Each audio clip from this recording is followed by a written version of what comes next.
Alors, on finit cet entretien avec deux petites questions. Donc, la première, quelles sont vos forces? Et puis, pourquoi allons-nous vous choisir, vous, à la place de quelqu'un d'autre? Allez-y. Comment veux-tu impacter les gens positivement si tu ne sais pas ce que tu as à offrir? Travailler sur tes talents va augmenter ta confiance en toi-même et va doper ton niveau de motivation intrinsèque. Salut à tous, je suis Manel, je suis praticienne en programmation neurolinguistique et vous l'aurez compris, aujourd'hui nous allons voir comment découvrir nos talents naturels. Dans un monde où les émissions télé nous bombardent de découvertes de talents et où les entreprises se font la guerre pour décrocher et garder des talents, il est dur de se sentir à la hauteur quand on ne sait pas quels sont les nôtres.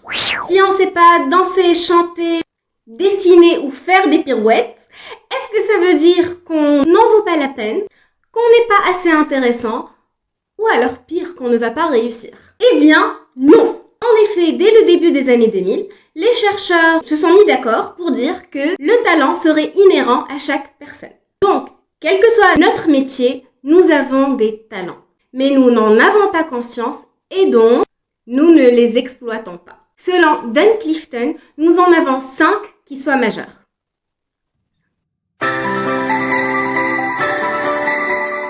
Le talent, c'est quelque chose qui nous permet de faire quelque chose facilement, aisément, spontanément et sans effort apparent. Le talent est naturel, il s'impose au regard de tous, mais pour nous, il passe inaperçu tellement on le considère comme une évidence. Le talent peut être inné ou acquis, et en général, nous prenons du plaisir pour l'apprendre et le développer. En premier lieu, tu prends une feuille et un stylo, parce que j'aime bien les feuilles et les stylos, et tu notes toutes les idées qui te viennent en tête. Tu ne te juges pas et tu ne te limites pas au domaine professionnel. Ok ? Let's go! Donc la première piste à découvrir est de découvrir son flow ou alors sa zone en français. Donc le flow est une notion de la psychologie positive. C'est l'état mental qu'on atteint lorsqu'on est complètement et totalement absorbé par l'activité que nous sommes en train de faire. Donc on est plongé dans l'activité, on ne voit pas le temps passer, on est super concentré, on est super engagé et on ressent vraiment du bien-être à faire ce qu'on est en train de faire. On se sent accompli lors de la réalisation de cette activité. Donc, on aime ce qu'on fait, on adore ce qu'on fait et on ne voit pas le temps passer. Encore une fois. Rappelle-toi des moments où tu as ressenti ce flow. Que faisais-tu? Quelle activité étais-tu en train d'accomplir? Quelle tâche? Quelle situation? Note absolument toutes les idées qui te viennent à l'esprit. Qu'elles soient personnelles, professionnelles, associatives ou intergalactiques. Qu'importe. La deuxième chose, c'est la recherche de la facilité. On a souvent l'impression que ce qui est facile pour nous l'est aussi pour les autres, mais ce n'est pas vrai. Je me rappelle d'une mission de coordination que j'ai faite, pour laquelle j'ai eu beaucoup d'éloges de la part de mes supérieurs. Et pour moi, c'était genre, j'ai rien fait. Ça me mettait vraiment mal à l'aise, parce que pour moi, c'était un jeu d'enfant, c'était facile, c'était amusant, j'y prenais du plaisir et... je le faisais vraiment naturellement, genre ça ne me demandait aucun effort. Or, notre société aime bien féliciter les gens qui accomplissent quelque chose en souffrant. On aime bien la souffrance, on est un peuple sadique, je pense. On pense que ce qui est facile ne mérite pas d'être applaudi. Mais c'est faux, parce que si tu réalises quelque chose facilement, ça veut dire que tu es en train de mettre en pratique un ou alors plusieurs de tes talents. Et donc, tu dois penser à ce genre de situation.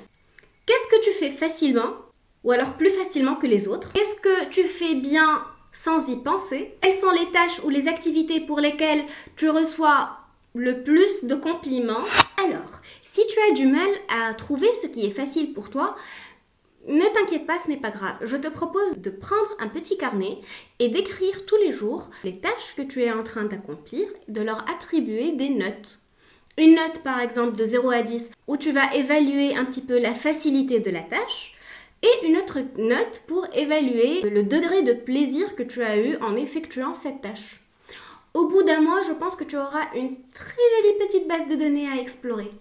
Troisième piste, fais appel à ton entourage. Choisis 5 personnes de ton entourage familial, professionnel ou alors social. La relation entre vous doit être suffisamment solide pour permettre d'avoir un regard à la fois constructif et authentique. Donc tu trouves ces 5 personnes et tu leur poses cette question. Si tu devais compter sur moi pour quelque chose d'important, qu'est-ce que ça serait?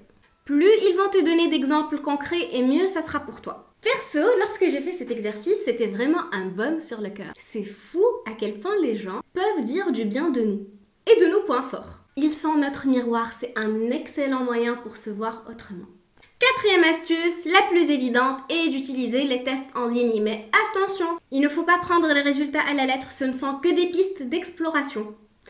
Ceci dit, je vous laisse en barre d'infos 2 tests que j'ai testés et approuvés. Trouver ses talents est un travail d'introspection qui peut prendre du temps. Le fait d'en prendre conscience est déjà un grand pas.